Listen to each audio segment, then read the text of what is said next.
Dainik Savera TV देख रहे हैं आप। मैं इस वक्त स्टेटगढ़ के अंदर घराना वेटलैंड के पास मौजूद हूँ, जहां पर आज कैबिनेट मिनिस्टर जावेद अहमद राणा के द्वारा जो है वो यहाँ पर घराना वेटलैंड के अंदर जो है वो यहाँ पर इनॉग्रेशन किया गया है बिल्डिंग का। और उसके साथ इस वक्त साफ तस्वीरों में आप देख रहे हैं इको स्टॉप बिल्डिंग एट घराना जो है 27 जुलाई को इसकी इनॉग्रेशन जो है वो इस वक्त यहाँ पर की जा रही है। और इस वक्त कैबिनेट मिनिस्टर जावेद अहमद राणा जो है वो यहाँ पर पहुंचे है। और जहाँ पर आपको मैं बता दूं, यहाँ पर घराना के अंदर लगभग कई माइग्रेटरी बर्ड्स जो है वो यहाँ पर सीजनली आते हैं, यानी कि नवंबर के मार्च से लेकर जो है वो लगभग कई माह तक जो है वो यहाँ पर रहते हैं। और उन किस तरह से जो है वो यहाँ पर टूरिज्म को बढ़ावा दिया जाए, किस तरह से जो है वो यहाँ पर टूरिस्ट फॉल जो है वो फिर से यहाँ पर लाया जाए, क्योंकि लगभग कई स्पीशीज जो है वो यहाँ पर पहुंचती हैं। और इसके साथ साथ मैं आपको बता दूं तो आज ये साफ भी कहा गया है कि किस तरह से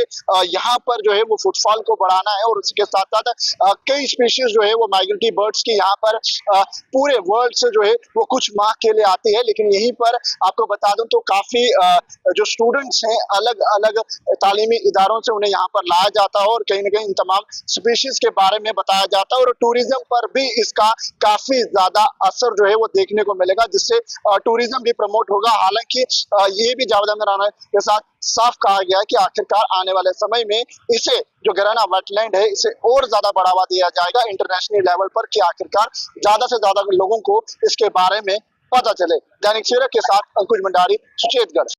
एक आ, किसी चीज को उसको उजागर करना, उसको उसको मीडिया के लोग आए। जब मीडिया के लोग आएंगे तो वो चीज सामने आएगी, प्लेटफॉर्म पे आएगी, बाहर निकलेगी। तो मैं कहूँगा कि ये घराना वेटलैंड जो है ये इंटरनेशनल अहमियत का स्पेस बन सकता है, ये वेटलैंड बन सकता है। क्योंकि इंटरनेशनल लेवल के इंटरनेशनल जो मुख्तलिफ ममालिक से जो बर्ड्स यहाँ आते हैं, और ना ही तो कोई सरहद की हदबंदी है, ना ही कोई मजहब की हदबंदी है, ना ही कोई इलाके की हदबंदी है, तो कितना एक जबरदस्त एक सीन पेश किया जा रहा है।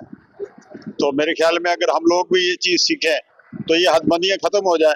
और मुझे उम्मीद है इंशाल्लाह ताला कि इस घराना वेटलैंड से काफी लोग जो है वो सबक भी सीखेंगे और हम इस घराना वेटलैंड को इंटरनेशनल अहमियत देने के लिए जम्मू कश्मीर सरकार काम करे। तो किस तरह की कोशिश? देखिए, यहाँ एक प्राचीन मंदिर है, रघुनाथ मंदिर जो है, और पुराना जो यहाँ रेलवे स्टेशन था उसको अपग्रेड करने में, उसको एक यादगार रेलवे स्टेशन बनाने में मेरा डिपार्टमेंट जो है वो काम करेगा। और यहाँ मंदिर और ये चीजें हैं, पुरानी मंदिर, मसाजिद और ये इन सब चीजों को डेवलप करेंगे। और ये एक बॉर्डर टूरिज्म बनने का यहाँ काफी स्कोप है। मेरे साथ ऑनरेबल चेयरमैन साहब हैं, ऑनरेबल एमएलए साहब हैं, हमारे ऑनरेबल डीडीसी मेंबर हैं।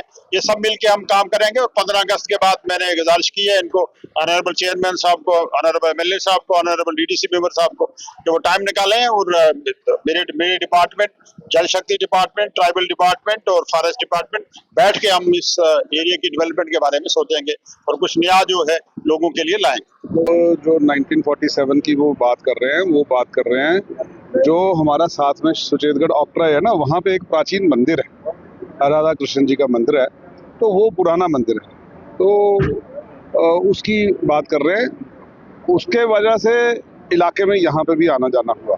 यहाँ पे तब आना जाना हुआ जब माइग्रेटरी बर्ड्स आने शुरू हुए, जो साइबेरियन बर्ड्स जिनको हम कहते हैं।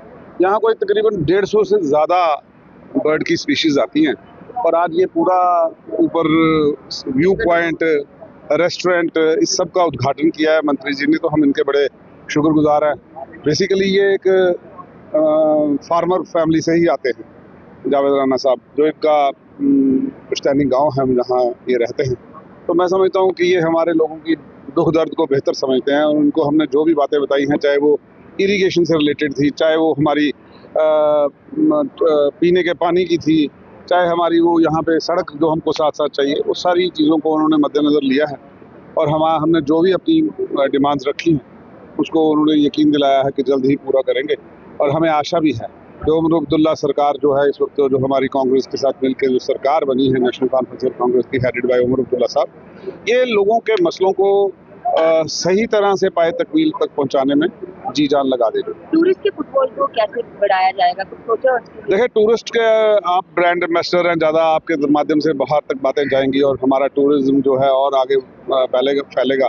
खासकर ये जो गराना वेटलैंड है, ये एक इंटरनेशनल स्पॉट है और इसको सरकार से भी हम उमर साहब से भी कहेंगे कि जावेद राणा साहब से भी हमारे को ये लीड करें और उमर साहब इसको बाहर इंटरनेशनल प्लेटफॉर्म्स पे इसका ज़्यादा से ज़्यादा एडवर्टाइजमेंट हो और हमारे लोग वहाँ से लोग यहाँ तक आएँ।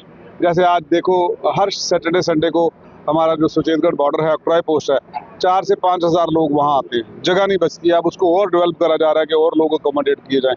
तो मैं समझता हूँ कि मेरे इस इलाके के लिए बहुत सर, यहाँ पे एक अनोखी चीज है क्योंकि 65 से ज्यादा जाति जो पक्षियों की यहाँ पे आती है और एक अपने आप में ही एक अनोखी चीज है। लेकिन यहाँ फैसिलिटीज कम। मैं अपनी छोटी बहन को करेक्ट कर दूं, ये 65 नहीं है, ये कोई 150 के करीब जो है हमारे यहाँ पे बर्ड्स की स्पीशीज आती है।